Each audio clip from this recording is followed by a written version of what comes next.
Rail यात्री मानक पाई खुशी खबर चलिबो 80टी नुआ स्वतंत्र ट्रेन। भारतीय रेल यात्री बड़ खुशी खबर। भारतीय रेलवे आसंता 12 तारिख 80टी नुआ स्वतंत्र ट्रेन चलाइबाकू घोषणा करिछि। ट्रेन ले यात्रा करने सेप्टेम्बर 10 तारिख बुकिंग करने आरंभ हेबो।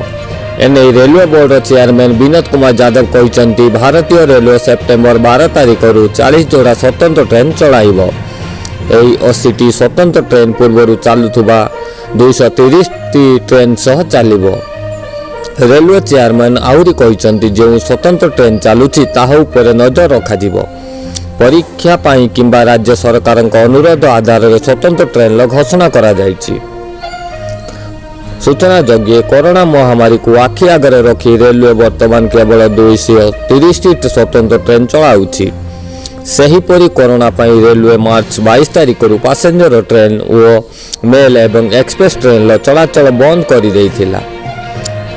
अन्य पक्षरे लॉकडाउन मध्य विभिन्न स्थान में फसी प्रवासी ओडिया श्रमिक सेमानक घरे पहुंचाइबा पाई रेलवे में 1 तारिख श्रमिक स्पेशल ट्रेन आरंभ करिथिला। एहा परे मे 12 राजधानी स्पेशल ट्रेन आरंभ करा जायथिला एवं परे जून 1 रे अधिक 100 जोड़ा ट्रेन चलाचल होइथिला। एही परि भाबे एबे 230 ट्रेन चलाचल करूछि।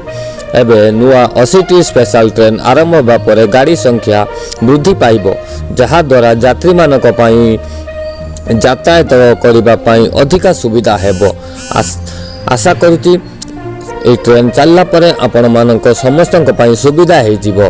प्रवासी ओडिया माने निज घर को फेरी पारिबे आउ जो माने बाहर आसी घरे फसी से माने आराम से निज राज्य को जाई पारिबे। आशा करूछि मो द्वारा दिया जाइथिबा खबर जदि आपन को भल लागिथिबो ताहाले वीडियो को निश्चय गोटे लाइक करी आपण मानक सांग मानक सहित वीडियो को शेयर करंतु। आम सहित जोड़ी हवा पाई आम चैनल को सब्सक्राइब करी पाखरे थिबा बेल आइकन को प्रेस करंतु, कारण एमिति ताजा खबर सब बेले प्रथमे आपण ही पाई पारिबे।